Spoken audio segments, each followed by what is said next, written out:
Hello दोस्तों, welcome to my YouTube channel. आज हम पढ़ने जा रहे हैं एपिस्टॉक्सिस, जो कि जीएनएम सेकंड ईयर के एमएसएन नर्सिंग का टॉपिक है, जिसको हम जो एपिस्टॉक्सिस होता है उसको नोज ब्लीडिंग भी कहते हैं। देखते हैं definition. Epistaxis is defined as bleeding from the nostrils, nasal cavity and नाइजोफेरिंग्स।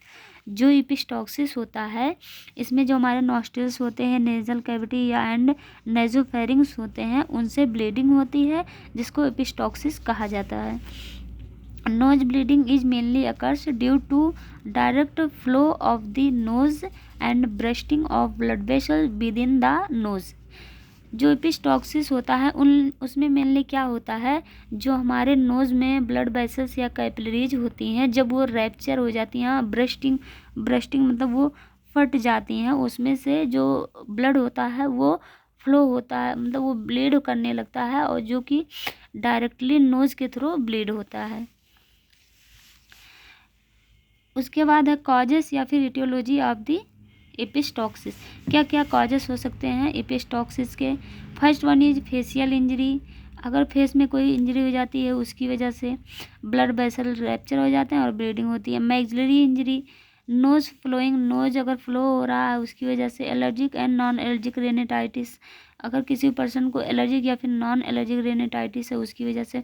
Chemical agent from the industrial, अगर कोई पर्सन किसी केमिकल वाले इंडस्ट्री में वर्क कर रहा है, जिससे जो वो केमिकल है उसके जब नोज में इंटर करेगा उससे जो ब्लड वेसल्स होते हैं वो इन्फेक्टेड हो जाएंगे और वहाँ के जो टिश्यू होंगे, सेल होंगे, वो डैमेज होंगे, जिससे जो ब्लड वेसल्स या फिर कैपिलरीज होती है वो रैप्चर हो जाती है और ब्लीडिंग स्टार्ट हो जाती है। ट्यूमर इन द नोज, अगर नोज में कोई ट्यूमर हो जाता है उसकी वजह से, ट्यूमर जो होता है उसमें जो हमारे सेल्स होते हैं वो एक्स्ट्रा ग्रो कर जाते हैं।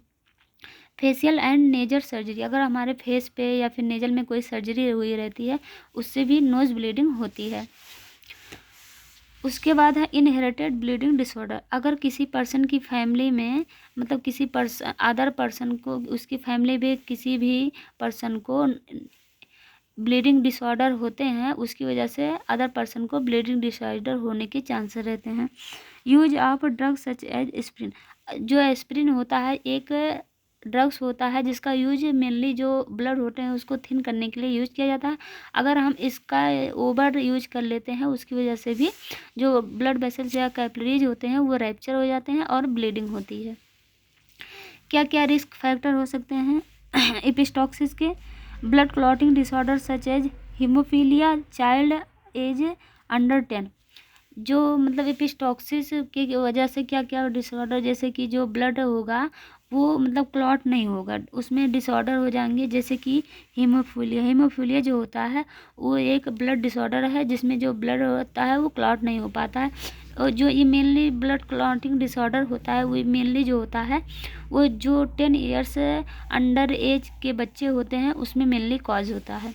प्रेग्नेंट वूमन, अगर कोई प्रेग्नेंट वूमन होती है उसके जो हार्मोन होते हैं वो चेंज होते हैं, जिसकी वजह से जो उसके नॉस्ट्रिल्स होते हैं वो कंजेस्टेड या फिर स्टफी हो जाते हैं। कंजेस्टेड या फिर स्टफी हो जाने की वजह से उसमें जो ब्लड वेसल जैसे कैपिलरीज होते हैं वो रैप्चर हो जाते हैं, जिससे ब्लीडिंग होती है। Using foreign object into the nose, अगर हम नोज में कोई फॉरेन ऑब्जेक्ट को इंटर करवा रहे हैं उसकी वजह से भी कैपिलरीज या फिर ब्लड वेसल रैप्चर हो जाते हैं। स्मोकिंग एंड एल्कोहल, बहुत ज़्यादा स्मोकिंग या फिर एल्कोहल करने की वजह से भी ब्लड कैपिलरीज जो होते हैं वो रैप्चर हो जाते हैं। उसके बाद साइन एंड सिम्टम, क्या क्या साइन और सिम्टम हैं एपिस्टॉक्सिस के? Pain around the nose, nose के जो अराउंड मतलब एरिया में पेन होगा। Redness around the nose, nose के जो आसपास का एरिया रहेगा उसमें पेन देखने को मिलेगा। डिस्कम्फर्ट ऑन द फेस, जो पर्सन रहेगा वो अपने आप को मतलब उसका जो फेस रहेगा वो डिस्कम्फर्ट रहेगा।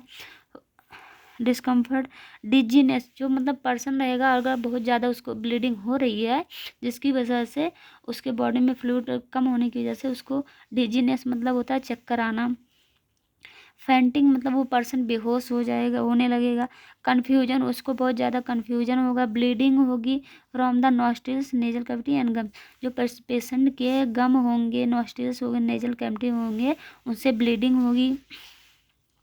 वाटरी आई, और जो पेशेंट रहेगा उसकी जो आइज रहेंगी वो वाटरी हो जाएंगी। इनएबिलिटी टू स्मेल, जो पर्सन जो होता है वो स्मेल करने में उसको इनएबिलिटी होगी। Difficulty in breathing from the nose, वो जो पर्सन रहेगा उसको नोज से ब्रीथिंग करने में डिफ़िकल्टी होगी। Stuffy nose with blood, blood के साथ में जो पेशेंट का नोज रहेगा वो स्टफी हो जाएगा। स्वेलिंग और एडिमा अराउंड नोज, और जो पेशेंट रहेगा उसके जो नोज के अराउंड आसपास उसको हमें उसमें हमें स्वेलिंग फिर या फिर एडिमा देखने को मिलेगा। टाइप ऑफ एपिस्टॉक्सिस, कितने टाइप्स के होते हैं epistaxis? It is two type mainly two types के होते हैं। फर्स्ट है एंटीरियर एंड सेकंड है पोस्टीरियर। फर्स्ट में हम देखते हैं एंटीरियर हेमरेज। एंटीरियर में हेमरेज में क्या होता है? In which bleeding occur from the nostrils and anterior bleeding come from the front of the nose. जो एंटीरियर हेमरेज होता है उसमें जो ब्लीडिंग होती है वो नॉस्ट्रिल से होती है, जो कि हमारे नोज के फ्रंट पे देखने को मिलती है।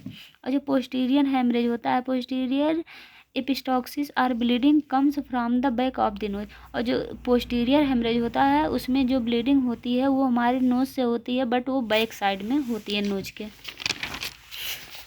उसके बाद देखते हैं क्या क्या कॉम्प्लिकेशन होते हैं। रेनिटाइटिस मतलब होता है इन्फ्लामेशन इन दी नेजल लाइनिंग, जो हमारी मतलब ब्लीडिंग होने की वजह से जो हमारे नेजल की कैविटी की जो लाइनिंग होंगी उसमें इन्फ्लामेशन हो सकता है, इन्फेक्शन कॉज हो सकता है। लॉस ऑफ स्मेल, और जो पेशेंट रहेगा वो मतलब स्मेल लेने में वो उसको डिफ़िकल्टी होगी, मतलब वो स्मेल नहीं ले पाएगा। Anaemia causes of several bleeding, अगर मतलब लगातार ब्लीडिंग होती जा रही है जिसकी वजह से ब्लड कम हो जा लॉस हो जाएगा और उसके पेशेंट में एनीमिया देखने को मिलेगा। उसके बाद है डायग्नोस्टिक टेस्ट। डायग्नोस्टिक टेस्ट में हम हिस्ट्री कलेक्शन करेंगे, फिजिकल एग्जामिनेशन करेंगे, और उसके बाद हम ब्लड इन्वेस्टिगेशन करेंगे। मतलब ब्लड इन्वेस्टिगेशन क्यों करेंगे? मतलब इसमें हम ये जानेंगे कि जो पर्सन को अगर ब्लीडिंग हो रही है या फिर इन्फेक्शन हुआ है तो उसमें कौन सा बैक्टीरिया या फिर कौन किस वायरस की वजह से हुआ है। Family history about bleeding disorder, bleeding disorder होने मतलब अगर हम फैमिली हिस्ट्री करेंगे जिसमें हम ये देखेंगे कि उनके फैमिली मेम्बर में किसी पर्सन को ब्लीडिंग डिसऑर्डर है या फिर नहीं है जिसकी वजह से पर्सन को ब्लीडिंग हो रही है। क्लाइमेट हिस्ट्री है, जो क्लाइमेट मतलब जो मौसम है, कभी कभी होता है कि मौसम चेंज होने की वजह से भी पर्सन को मतलब नोज ब्लीडिंग होती है, उसको हम चेक करेंगे। और medical history and medicine history, facial x ray, medical history करेंगे उसका, और फिर मेडिसिन हिस्ट्री मतलब पेशेंट कोई मेडिसिन वगैरह तो नहीं ले रहा है और जिसकी वजह से ब्लीडिंग हो रही है, या फिर फेशियल एक्सरे, और फेस का हम एक्सरे करवाएंगे। Thank you guys for watching video. Next video में हम देखेंगे मैनेजमेंट।